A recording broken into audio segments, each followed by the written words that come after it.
So look, if you want to grow your wealth, your income, and increase the amount of time off, then these are the shortcuts that can help. Welcome to the Wealth Creation Podcast. Morning, it's Dan Latto speaking. So today is Monday, the 25th of February. And for some reason, I didn't want to get out of bed this morning. I was really struggling. I don't know why. Just sometimes Mondays, it's not that I hate my job. I love what I do. I just didn't want to get out of bed. I was up late playing on the Xbox, probably that's why. Anyway, so commit or fail is the nature of today's podcast. So what on earth do I mean? Okay, so let me just go back to a couple of occasions where I wasn't sure whether to commit or not, and it kind of backfired. And sometimes it's not necessarily me that's failing to commit. I see other people failing to commit, and it's some of the stuff that happens to them. And the couple of examples I've got for you are away from business and away from property and all that kind of thing. But it was actually about breaking an arrow with my throat. Now, don't do this at home, please. It was in a controlled environment, shall we say. T. Harvecker event, as it happens, the first one. Another one was a Sanjay Shah event, which was really cool. Everybody was very calm and collected. And my wife got up first to go and put the arrow at the nib of her neck. And then the other guy stood with the arrow on the end of his palm and then stepped into the arrow and splintered the arrow, snapped it with her throat, which is really cool.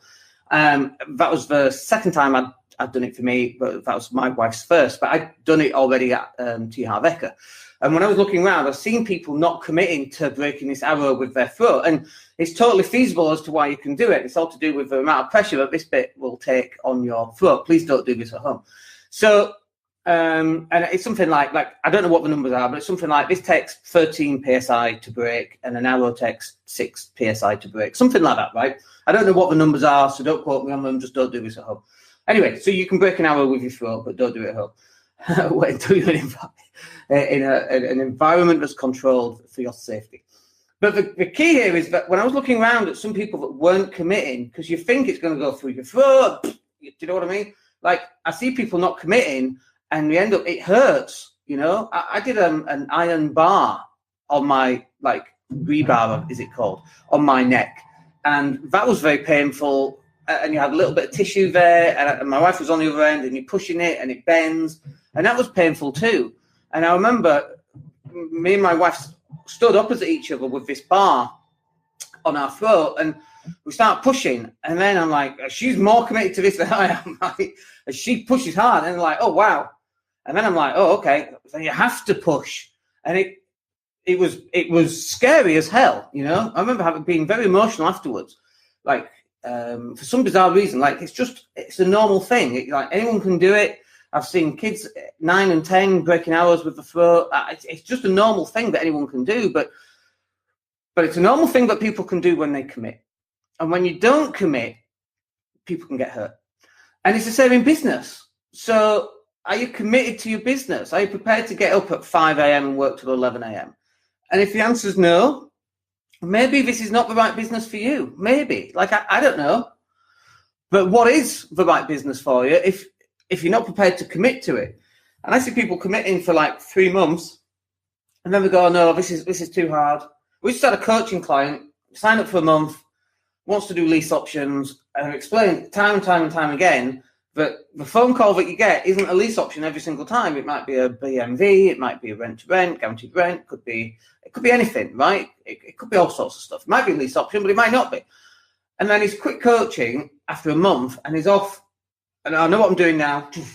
Now imagine Usain Bolt getting his coaching for a month and then going, oh, I'm all right now, thanks, see ya. I know what to do, run faster. That just boggles the mind as to why that is a methodology that's going to get you any success in life. If that was what got people success, everybody would be successful, and everybody's not successful because we can't commit. They can't commit to a 3-month process, a 6-month process, a 12-month process.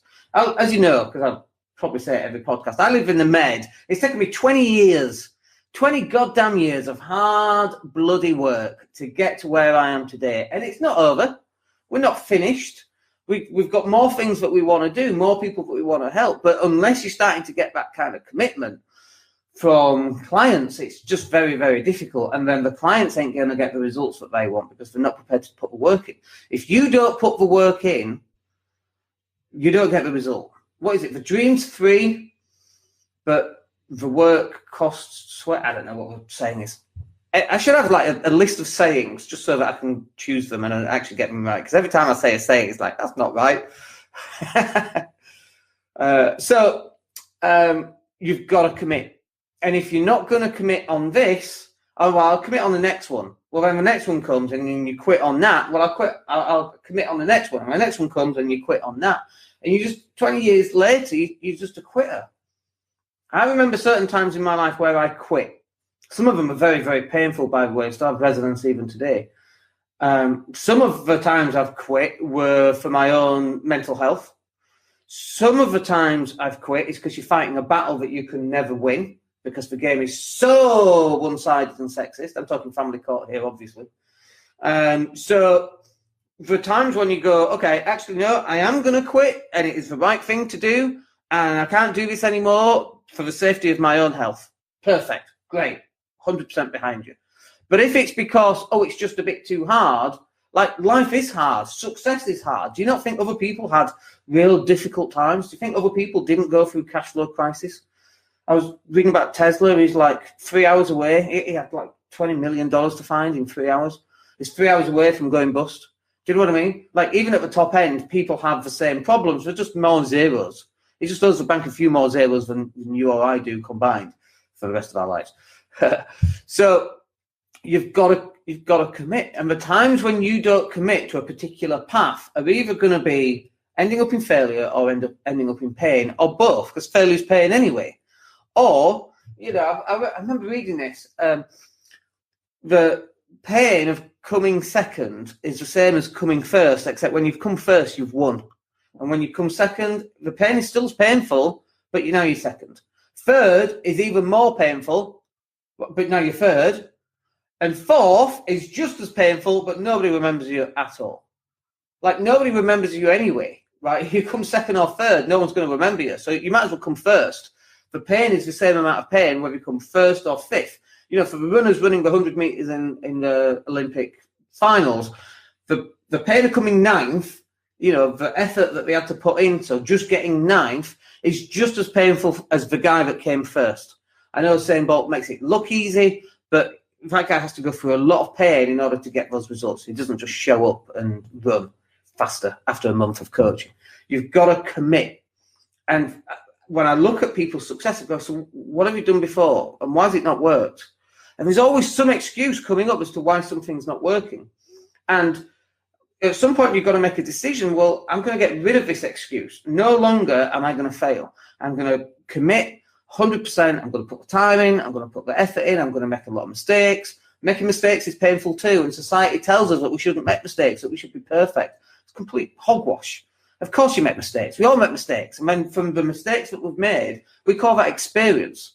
I think we said this yesterday. Winning is a poor determining factor as to whether you're going to learn anything or not. Because you ain't going to learn anything. You just think, well, you think everything you touch turns to gold. And that's not how it works. So failure is going to be part of your life on this journey. Embrace it and look at what are the learnings that I can get from that failure. And then as you carry them forward 5, 10, 15, 20 years' time, you've got all these failures behind you. Your next one's going to be a winner. You've got a good opportunity to do that. And that happened to me. So you're going to have to go through some of this time where you're going to fail, but your failure shouldn't be because of commitment. Your failure, it's okay to be lack of ability. That's perfectly fine. You improve your ability by failing anyway. Every basketball game I've ever lost led me to be a better basketball player, like a really good basketball player, so that I could take over games and win the game. Not always, because I'm 5'7", I couldn't dominate on the rebounds and so on, but I could dominate on the offensive three-point shot. And that's what happened. But sometimes I didn't win those games as well. We lost a lot of games. But that's where failure comes in. That's where failure comes into its own right. And that's where you've got to go through the failure to get onto the other side. But your failure shouldn't be due to a lack of trying, a lack of effort. It should be down to a lack of ability. It's okay for it to be a lack of the market conditions weren't right. But if the market conditions aren't right, the people still coming through and making those markets a success. So even that's not necessarily an excuse. So look, commit or fail. Commit or fail. If you do fail, depending on what you're failing for, use that on your next event to commit to that one. All right, that will do us for this morning. Quick, short and sharp podcast this morning. We've got a lot on. And my name's Dan Latto. We'll speak to you tomorrow. All right, take care. Hey, it's Dan here. Thank you for listening. Really appreciate each and every one of you. Please click like or subscribe to the entire podcast.